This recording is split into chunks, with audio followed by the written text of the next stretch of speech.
اپنے لیے وقت ضرور نکالیں اور سونے سے قبل سارے دن کا جائزہ لیں، اور جب جائزہ لیں گے تو بڑی چیزیں آپ کو سامنے آئیں گی۔ فرمایا گیا نا، حاسبو قبل ان تحاسبو، قبل اس سے کہ تمہارا حساب کیا جائے تم اپنا حساب خود کیا کرو۔ اپنا حساب جن لوگوں نے عمرہ کیا ہوا ہے یا حج کیا ہے ان کو میری اس بات کی زیادہ سمجھ آئے گی، باقی بھی سمجھ جائیں گے۔ جب آخری دن ہوتا ہے نا عمرے کا یا حج کا، واپسی کا، تو اس وقت کیا مسئلہ بنا ہوتا ہے سب کو کہ وہ کنڈا لے کے نا سارے اپنا سامان تول رہے ہوتے ہیں کہ وہ وزن پورا ہو جائے، ایئرپورٹ پہ جا کے پریشانی نہ بنے۔ حالانکہ وہاں تلنا ہوتا ہے، لیکن وہ کہتے ہیں کہ یہی تول کے میاں وزن پورا کر لو، وہاں 3 کلو 4 کلو بڑھ گیا تو وہاں پھر نکال کے کیا کریں گے سامان کا؟ تو وہ پہلے وہاں وزن پورا کر رہے ہوتے ہیں کہ وہاں جا کے ایئرپورٹ پہ پریشانی نہ ہو۔ تو یہی یہ حدیث ہے، یہی فرمان ہے، حاسبو قبل ان تحاسبو، وہاں پریشانی نہ ہو، یہی وزن پورا کر کے جاؤ۔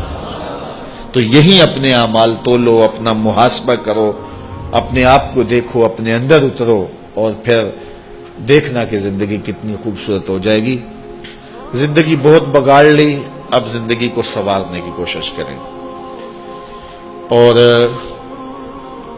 اگر میرے اور آپ کے ذمے قضا نمازیں ہیں، قضا نمازیں، تو ہم سب سے پہلے اپنی قضا نمازوں کو پورا کریں۔ حتیٰ کہ یہ جو نمازوں کے ساتھ نفل پڑھتے ہیں تو جتنی دیر تک قضا پوری نہ ہو جائے اس وقت، یہ جو وقت ہے یہ بھی قضا نمازوں میں جو ہے وہ صرف کریں۔ ظہر کی نماز پڑھی ہے تو 2 سنتیں 2 نفل پڑھنے کی بجائے 4 فرض قضا کے پڑھ لیے جائیں، اور فرصت ہے تو اور زیادہ پڑھ لیے جائیں۔ اسی طرح عصر سے پہلے، عصر کے بعد، مغرب کے پہلے، مغرب کے بعد، مختلف قضا تو کسی وقت پڑھی جا سکتی ہے، سوائے جو ہے وہ 3 اوقات کے، جب سورج طلوع ہو رہا ہو، سر پہ ہو، غروب ہو رہا ہو۔ عصر سے مغرب تک جو ہے وہ نفل نماز نہیں ہے، لیکن قضا اس وقت بھی پڑھی جا سکتی ہے۔ تو بعض اوقات ایسے ہوں مغرب کے وقت مسجد میں جائیں تو عشاء تک مسجد میں رہیں اور قضا نمازیں پڑھتے رہیں، اپنا کھاتا جو ہے جلدی جلدی برابر کریں تاکہ معاملے اچھے ہو جائیں۔